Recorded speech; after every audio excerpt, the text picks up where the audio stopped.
Hi, everyone, and I'm Elizabeth Wood, and it's my turn to be able to introduce this beautiful Seers Roundtable. I'm very thrilled that we get together again. And if you missed the first video, be sure and look in the description in this video, and you'll get a link to the very first roundtable we did, which was before the winter solstice of 2021. And here we are in 2022. It is January 24th. And we are all going to be discussing a little bit of what we're perceiving about what happened perhaps at solstice or whatever needs to come through on your behalf. And so at this moment, I'm just going to tell you what I experienced at solstice and what I'm noticing at this time about what's happening on the earth. And so solstice came and I had ramped it up a lot in my head because I knew it was going to be a big deal. And it turned out that I wasn't wrong. It was a very big deal in consciousness. It was a peak of a huge wave of consciousness. And this wave being the greatest wave I've ever seen, at least in my short life, of consciousness. And as that peak arose, I could see sort of what we might call the new playing ground, the new earth, the golden age, all in front of me. Of course, that not having been manifest yet, and me having to acclimate to a new level of light, couldn't see every detail, but it was extraordinary and beyond anything that I could imagine. But I heard the earth very clearly speak and say, it's time for you to leave behind many, many things. And many things you're going to get to choose what you're going to leave behind. And it can be trauma. It could be ego stuff. It could be expectations and judgment, resistance, whatever heavy stuff that you need to drop. You can't take it with you. It's kind of like you got to get rid of this backpack full of trauma before you can jump out of the airplane and have your parachute take you very gently down. Otherwise, you're going to fall like a rock. So that came up, and I have been witnessing it since then, and all of my own dense stuff needing to be finished with it. So we get a bit of a grace period here where we're going to be able to say, all right, I'm ready to drop all this stuff. It can't serve me anymore. It's weighing me down in consciousness. And so since then, my emotional processing has changed. And as I process, usually when I'll go into a trauma or an issue or a frequency and I'll process it, I'll feel it in my body. And then as I acclimate to allowing that frequency to be part of my consciousness, there's an expansiveness that happens, which is how I know the process is done. But something got tacked onto it now, and the process will be done, but then it reveals more of that first scenario that I got a little glimpse of as we peeked over the edge of the tsunami wave. I get a little more clarity about what this new earth, this new situation is all about. And recently, I've been struggling with my marriage, and I realized as I've been processing a lot of pain of 10 years of a lot of difficult stuff, processing it, I'm getting more clarity about things that are very surprising. One of them being, and that there is this divine feminine power taking her seat right now as we speak, taking her seat. And she shows up as it wasn't a god, but a goddess called Janus, Janus. And I had to go look it up because I had no idea what I was looking at. But this god, throughout many, many ages and many cultures, or they always thought it was a god. It's not, it's a goddess. And it has two faces. One face is after sight, looking at the past. And that's what the earth is letting arise right now. It's all the ancient wisdom of the past. And the other face is foresight, looking at the future. And that's galactic knowledge and wisdom and new energies that we've never had access to before.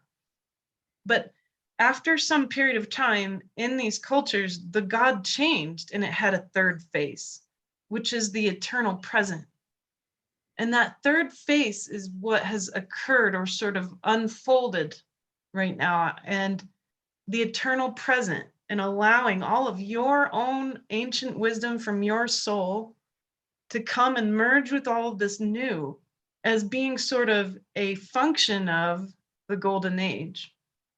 And so I am experiencing this very real time in my relationship, in my family, with my children, being very old souls who are very new, little kids, 7, 5. My son turns 19 tomorrow, and he's still new. So, all this newness, but all this deep ancient wisdom too, all being available in the present. And then the goddess coming in with her grounding rod, the Shishumna of the earth, and grounding it as the poles change and as the galactic situation is changing. This happens at the end of every 12,000 years. The Shishumna of the earth changes. Well, now it's here. It's here in the Andes where I'm at, and it's grounding all the way up through the Andes, all the way up through North America, along that meridian that goes straight through. So there's a deep groundedness of this wisdom and a confidence about the inevitability of light. And that is this beautiful message that is coming up to share. I hope it's useful to all of you. And then now I get the pleasure of introducing my friend Nalini, an excellent and incredible seer and teacher, with her perspective of what's happening on the earth now. And so I hand it off to you, Nalini. Thank you, Elizabeth. It certainly has been an interesting time. I concur with the tsunami of the solstice and the cresting of that wave. And I've watched it as it moves forward and not smashing down the way that we sort of know tsunamis to be, but really shifting forward as an ocean on the move. And that's a concept that we remember, our bodies remember, but in this world, in the human collective, we've maybe forgotten, there is more water than anything else on our surface world. And we are becoming reacquainted with that really at the cellular level. As the tides move, so do the tides in our bodies. And I've also been experiencing that core, that we could say sacred feminine core. It's the core of the oneness. It's interesting, you're in the Andes, I'm in the Rockies, and it feels like a continuation of that Shishumna, that spinal column almost, of the earth, but also within ourselves, where the movement is different, where spiritually speaking, in most traditions, we tend to think of, the light comes down. Well, but the light also comes up and through our planet, our lovely hostess, Gaia. She is a star at her core. It's just like we are, just like our cells are. And one of the things I love about this time personally is as we move past the solstice and into Imbolc, Candlemas, Groundhog Day, Bridget's Day, depending on your tradition, which is anywhere between the 1st to, I think it's the 4th this year. Kaylin knows. That tradition is all about the new life and new seeding. But what I love about this cross quarter is that with the new life and new seeding, and actually it's first sprouting of Imbolc, you also have first harvest of Lunasa, just the Celtic traditions, in the Southern Hemisphere at exactly the same time. The alignment, even though it's on a tilt, is exactly at the same time.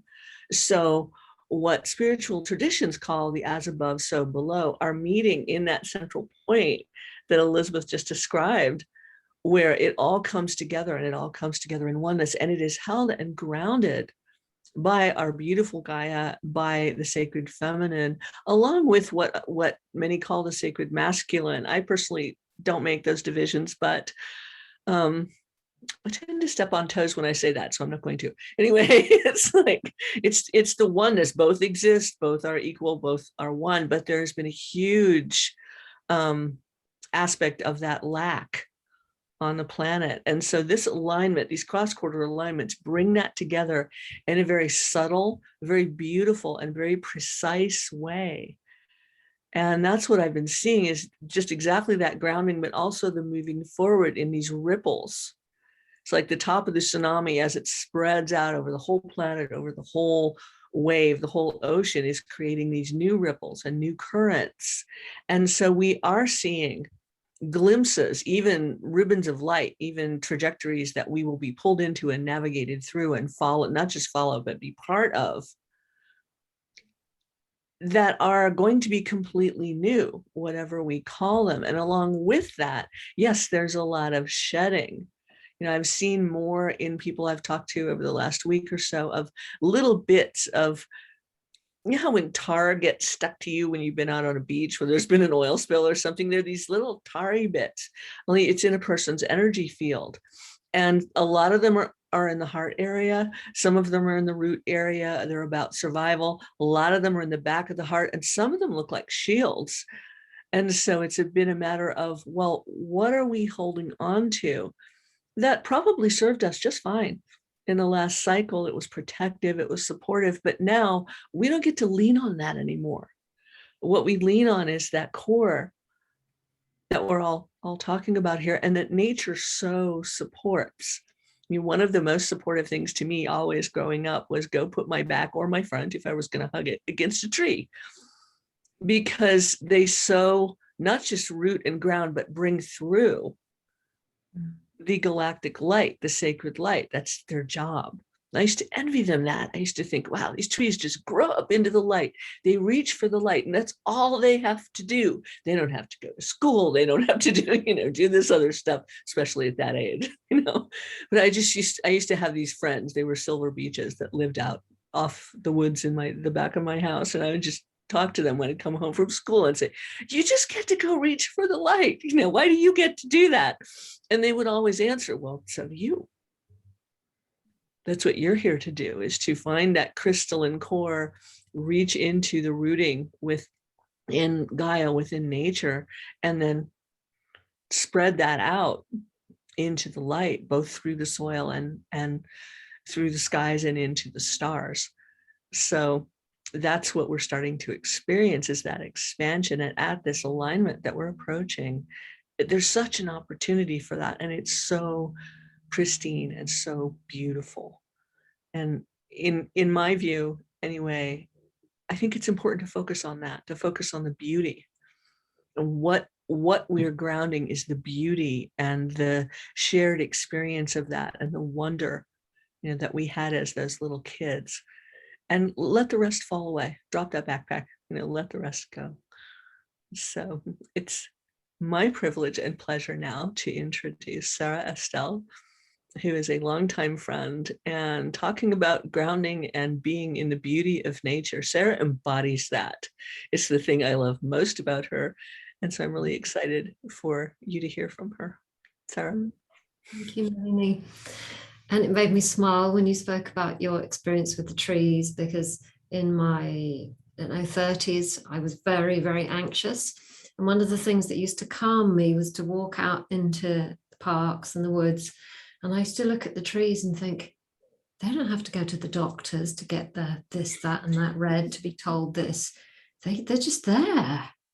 How amazing would it be if I could be just so still? If a doctor comes up to them and says, let me read your pulse, they're just going to go, they're not even going to know it or see it. Whereas to me, that was a terrifying experience. So it was really interesting that we're kind of have that same relationship with trees. So I feel that what I'd like to share about today is from the heart of nature, and it's from a being that's very apparent to many of us in the Northern Hemisphere right now, and that's Snowdrop. Snowdrop is a flower that's very dear to my heart. She's connected deeply to my life, but also she has a link to the past and the future, which is kind of what you were saying as well, Elizabeth. And so for me, her past link is on a very personal level. It's to my mother. Snowdrop was her favorite flower. And when she passed, she was in hospital, and I'd sent her in a card, because I wasn't able to physically go and visit, a snowdrop. I picked a snowdrop and I sent it in a card. The day it arrived in the hospital, she had passed. And so the hospital sent me back the snowdrop. And I was like, wow. It was like she handed me the baton back. Here's the snowdrop. I don't need it. Here, it's yours. And so there began this journey with Snowdrop, and I work with nature and essences. And when my partner and I moved here, or when we were thinking of moving here to France, about 10 years ago now, I brought Snowdrop with me in her essence form. And I was quite traumatized actually about thinking about living here, because I felt that we were coming here together to resolve some kind of karma thing, whatever that means. I'm not really sure, but it felt kind of big. So I carried her, as we often do. We put it in your bra, you just carry it around during the day. And she started to talk to me, and she started to say to me, Sarah, yeah, I can rewrite your past, but did you know that you can also rewrite the future?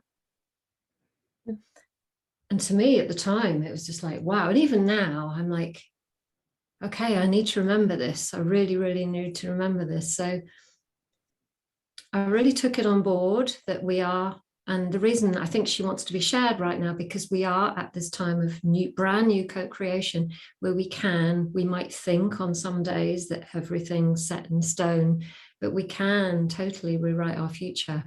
And Snowdrop is a beautiful ally for that. What happened next, and I just need to kind of share the last part of the magic with you, is that when we arrived here, snowdrops don't grow a whole load here because it's a little bit warm for them. So you don't kind of wander out in the woods and find them. A friend sent me a snowdrop via the post that I could plant in the ground. And she said, Sarah, my mum's just passed and she had some in her garden and I thought you might like them. So again, I was given something from the mothers to plant in the earth here.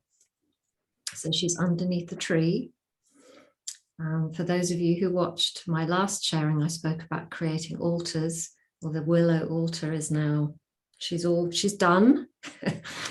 And she is a beautiful place. The next place, so we've got the oak all in a line, the willow at the bottom of the garden. Under the quince tree are the snowdrops. So I know now that the third altar, which is being kind of the energy starting to raise, is going to be a kind of a portal from the past to the future, and snowdrops holding that energy. So I do really feel that nature is helping us, and there are allies in the natural world that can really help us pull that energy from the ancestral world and help us shine a light on how we are so much more part of this co-creation than we ever thought we might be or could be. So that's my sharing from Snowdrop. And I'm going to pass the beautiful Snowdrop to you now, Kaylin. Priestess sister of mine. Last time we went from heaven to earth. This time I'm handing over to Kaylin, from earth to heaven, and your beautiful, I'm sure, star and astrologer self-wisdom. Thank you so much, Sarah. And I am awed by everything that's been said so far. Amazing. And I was thinking, okay, past, future, above, below, future, past, below, above,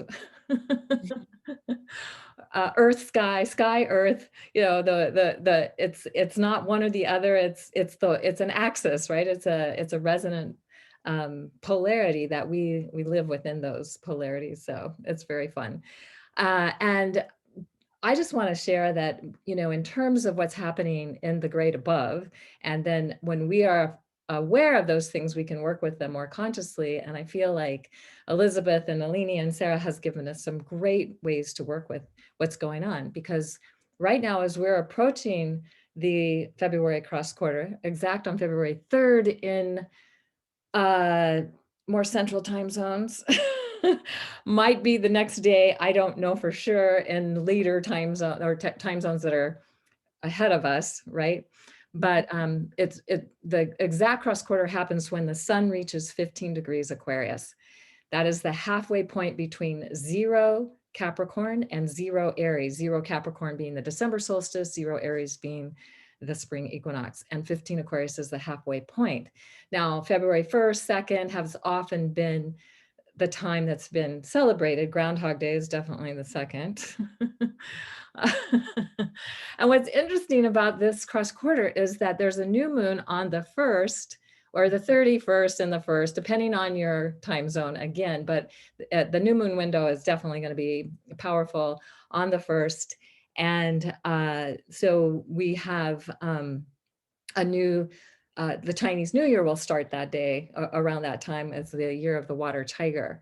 And they always start that with whenever the Aquarius new moon is, that's the Chinese New Year. It wasn't always that way, but that's the way it's been in many years since whatever. Anyway, so and what's happening is on February 3rd is Mercury is stationing direct. It's been retrograde since the 14th of January, so it's going to station direct, and that means we start an 85-day period, about an 85-day period of all planets moving forward. Meaning that there's no planet, none of the planets that we mainly consider are moving backward in doing a retrograde. And the retrogrades are a time when we can have a deeper contemplation. They're not bad. We look at them as a powerful timing. And what happens when all the planets are moving forward? Full speed ahead, nothing to slow things down. There can be a little recklessness that can happen with that. So just be aware. And there's that push forward. And interestingly, I researched this a few years ago, and no president who has been inaugurated with all the planets moving, no planets retrograde, all planets direct, has ever served a second term, another term after. Some were in their second term, some died in office, and some never served a second term. And the most recent example is our last president, who did not serve a second term.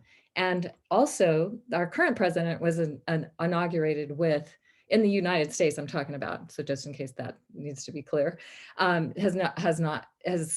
not serve a second term because he was also inaugurated with all the planets direct. So what does that mean? I mean, I don't really know why that is. Maybe there's just such a big forward push that it's like you can't go back and do it again. One possibility, one thought. But anyway, so until April 29th, we don't have any retrograde planets, and we've had that forward moving energy.